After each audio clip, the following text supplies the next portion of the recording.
It brings me so much joy to make this video because that means that the Chicago Bulls are back to being relevant.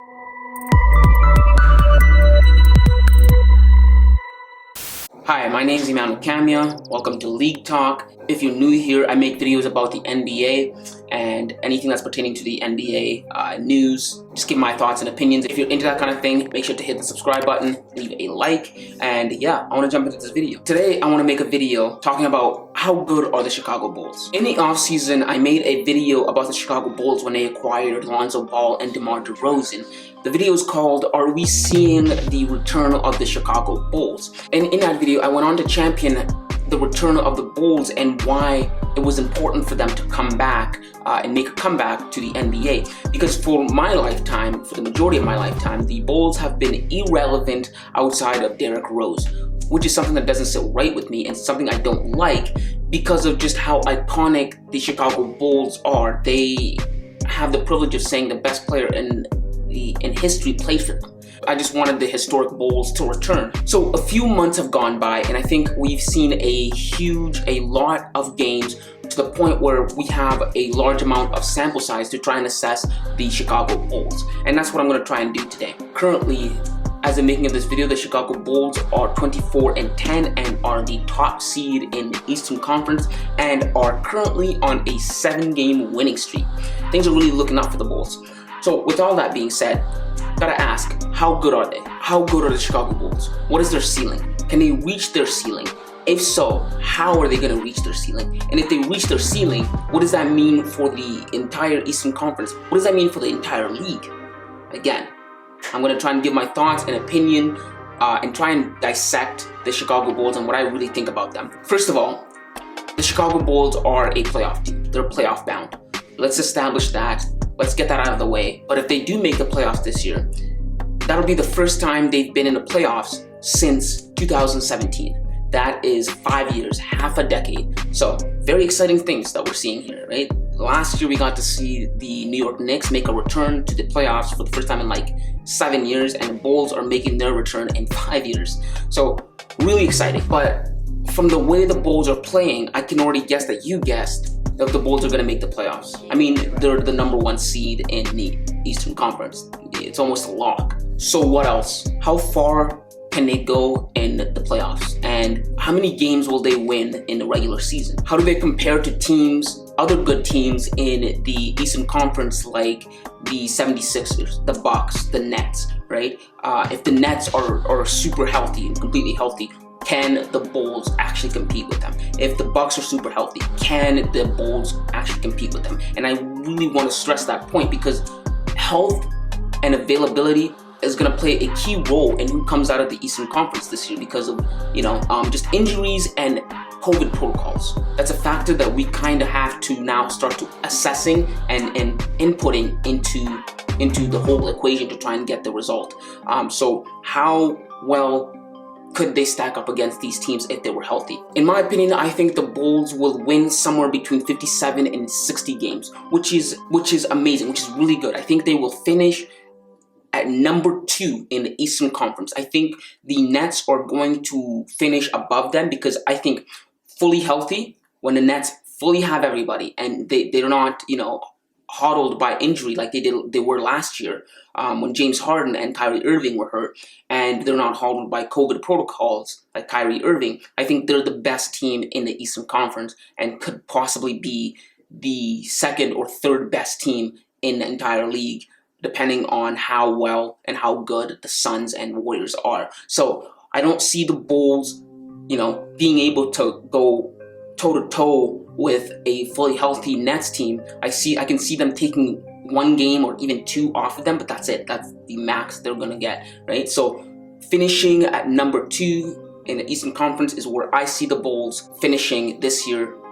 I think that's where their ceiling is. That's in terms of the regular season, because the Bulls are a really good team. The addition of Lonzo Ball and Alex Caruso last year catapulted them into having a top 10 defense in the league, right? Last year they were number 11th in defensive rating, and this year they're number 10th in defensive rating. It's not a massive jump, but it is a jump that is very important to outline, right? If you're going to be a good team, if you're going to be a team that's going to compete for a championship, you at least need to have a top 10 defense, and that's for any sport.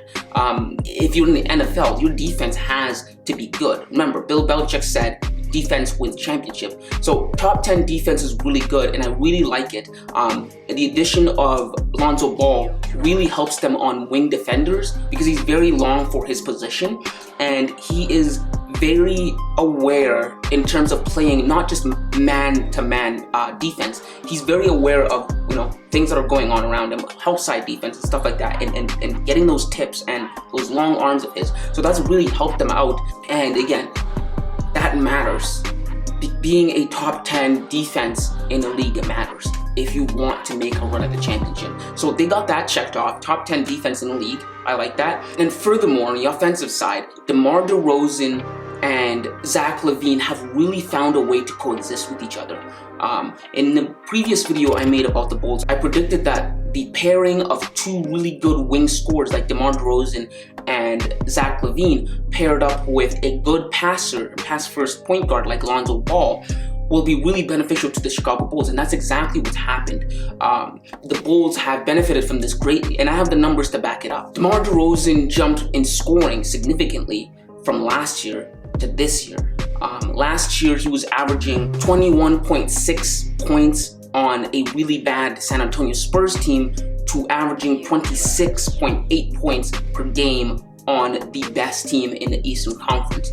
If that's not an upgrade, if that's not a significant jump, I don't know what is, right? DeMar DeRozan has really found himself in Chicago again. DeMar went to San Antonio and he just kind of became a shell of his former self, the self that used to play in Toronto. DeMar in Chicago is the same DeMar that I used to see, if not better than the DeMar that was in Toronto, and the Bulls are reaping the benefits of that. He's making tough shots against LeBron James to close out the Lakers. He's making game winners against the Pacers and the Wizards in back-to-back games. And what this is doing is this is reinforcing the morale of the entire team. Their faith in him is just going up and up and up, and they see him as someone they can rally behind. They see him as someone, if someone can win this game for us, it's going to be DeMar, because he's proven it time and time again against the Lakers, against the Wizards, against the Pacers, right? And this really helps to build a morale, a sense of unity, a sense of identity, and someone they can rally behind, and that's what he's doing for this team. And then Zach LaVine, on the other hand, went from 27.4 points per game last year to 26 points per game this year. It's very understandable because he has to give up. He had to give up shots to DeMar DeRozan. DeMar has to take more shots, right? But it's still good for the Bulls, right? Because their top two scorers are averaging 25 plus points per game. That's amazing. That's all you need, right? On the Warriors, if you have Klay Thompson and Stephen Curry averaging 25 plus points per game, that's amazing. That's all you need, and you're seeing that with the Chicago Bulls. So that's really amazing for them. Defensively they're sound and they're getting better, and then offensively they're finding their groove, and then identically they're finding who they can rally behind, and you're seeing the meshing, all the making of a team that can actually make a run for the championship. So yes, this is amazing for the Bulls. They're shaping up to be a really, really good team. A team that's very interesting. Do not be surprised if they are able to knock out a team like the Nets or the Bucks. Most likely the Bucks, but I will not be surprised if they find themselves in the conference finals playing up against the Nets because they were able to knock out the Bucks or Miami, or a team that's actually really good in the East, right? I can see them making the conference finals. It's hard for me to see them making the finals, but I wouldn't rule that out. But yeah, I'm liking what I'm seeing from the Bulls. I really like what I'm seeing from them. I hope they keep trending up and up and up. And yeah, those were just my thoughts on the Chicago Bulls and what I think they can do, their ceiling, why they're good, what it'll mean for the Eastern Conference if they're as good as I say they are. So yes, if you like this kind of video, guys, make sure to hit the subscribe button, leave a like, Leave your thoughts down in the comments below. What do you guys think of the Chicago Bulls? Do you think they're a good team? Do you think they're a fluke? Do you think they're a one and done team, kind of like, you know, the New York Knicks were last year? Let me know down in the comments below. But aside from that, thank you for watching, and click here to watch why the Lakers should just cut Russell Westbrook. And aside from that, see you next time, kids.